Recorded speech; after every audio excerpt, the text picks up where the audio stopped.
Hello everyone, and welcome back to the channel. When you hear the word pirate, what comes to mind? Is it a swashbuckling hero with a parrot on his shoulder, a treasure map clutched in his hand, and a chest of gold buried on a remote island? For centuries, the image of the pirate has been romanticized, but the reality of life during the golden age of piracy was far more complex and, frankly, much more interesting. So, grab your grogor. A cup of tea, and let us hoist the mainsail as we dive into the true story of the pirates of the Caribbean and beyond. To understand why someone would choose a life of piracy, we first need to look at the alternative. Imagine you're a sailor in the early 18th century, working on a merchant ship or in the Royal Navy. Life is brutal. Your wages are pitifully low and often withheld. The food is barely edible. Re-talking rock-hard biscuits infested with weevils and salted meat that has more salt than meat.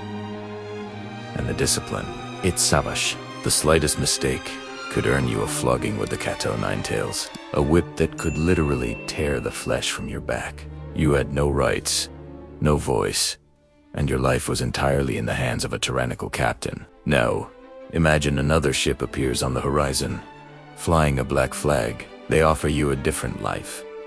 A life of freedom, equality, and a share of unimaginable riches. For thousands of sailors, the choice was surprisingly easy. Piracy wasn't just about greed. For many, it was an escape from oppression. It was a rebellion. So what made a pirate ship so different? For starters, it was a floating democracy. Before a voyage even began, the crew would draw up and sign what were known as Articles of Agreement, or the Pirate Code. This wasn't just a guideline, it was a binding contract. These articles laid out the rules for everything. No fighting on board, no bringing women onto the ship, and severe penalties for theft or cowardice. Most importantly, the crew voted on these rules. They also elected their leaders. The captain was chosen to lead them in battle, a commander for combat only, but his power was checked by another elected official. The quartermaster.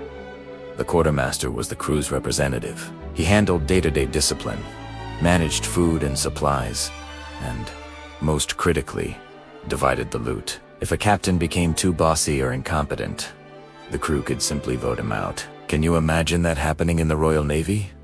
Absolutely not. This radical balance of power was at the very core of the pirate republic. Now, let's dispel the myth of the lazy, perpetually drunk pirate. Daily life on a pirate vessel was hard work. A wooden ship in the saltwater tropics is in constant need of repair. The crew was always busy, scrubbing the decks to prevent them from becoming dangerously slippery, sealing the hull with oakum and tar, a process called caulking to stop leaks, and mending sails and ropes. They operated on a strict watch system, 24 septima partes, to keep a lookout for potential victims or naval patrols. Of course, when the work was done, they knew how to have fun. Boredom was a constant enemy, so pirates entertained themselves with music fiddles. And pipes were common as well as card games, dice, and storytelling. They were, after all, a brotherhood of outcasts, and these shared moments built strong bonds.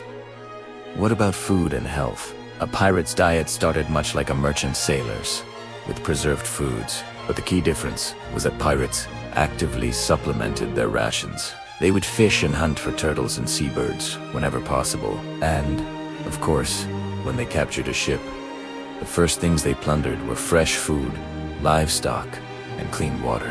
They ate far better than their counterparts in the legal trades. What's more, their articles included a form of health insurance. The Pirate Code laid out a specific compensation system for injuries sustained in battle. Losing an arm or a leg could earn you a significant bonus from the communal loot, paid out before the rest was divided.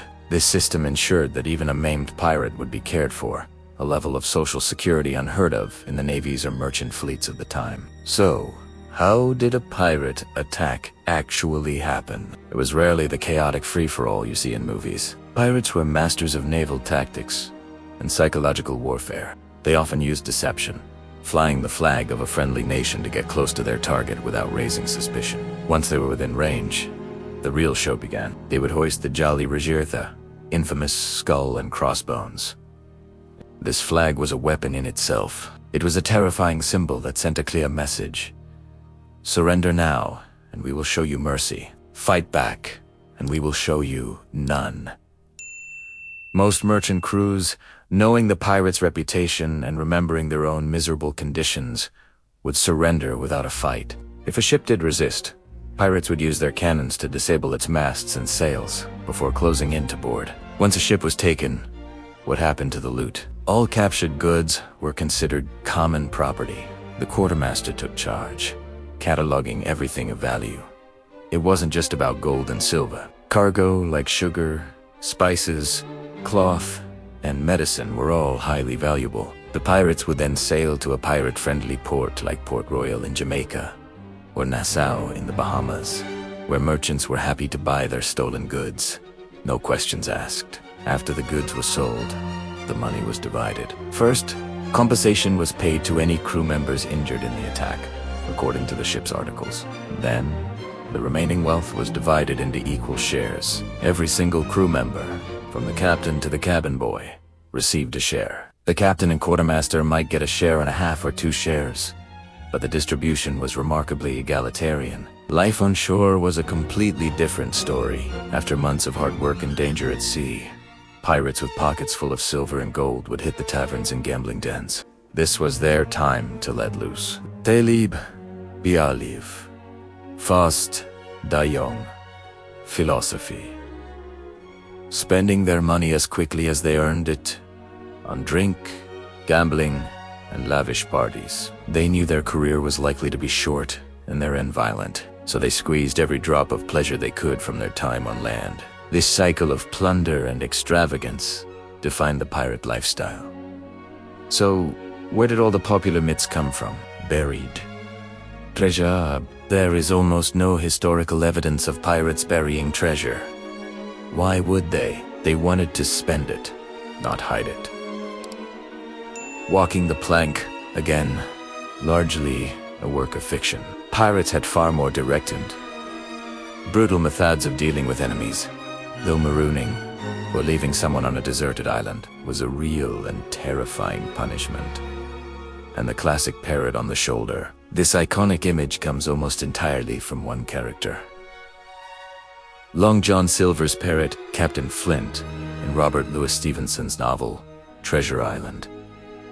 These stories, while entertaining, have obscured the much more fascinating reality. So what brought this golden age to an end? It was a two-pronged attack.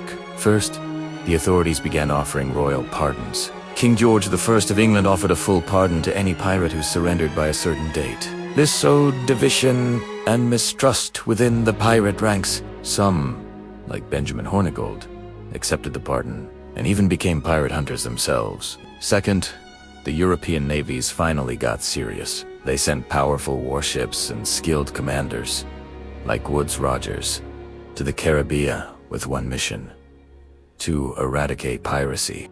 They blockaded pirate havens, hunted down pirate ships, and held mass public hangings that served as a grim warning. The end for most pirates was not a happy one. Many died in battle or were captured and executed. Their bodies were often coated in tar and hung in cages at harbor entrances as a deterrent to others. Some were marooned, while a lucky few managed to accept a pardon and melt back into society. And an even smaller, almost mythical fraction were said to have retired with their fortunes intact.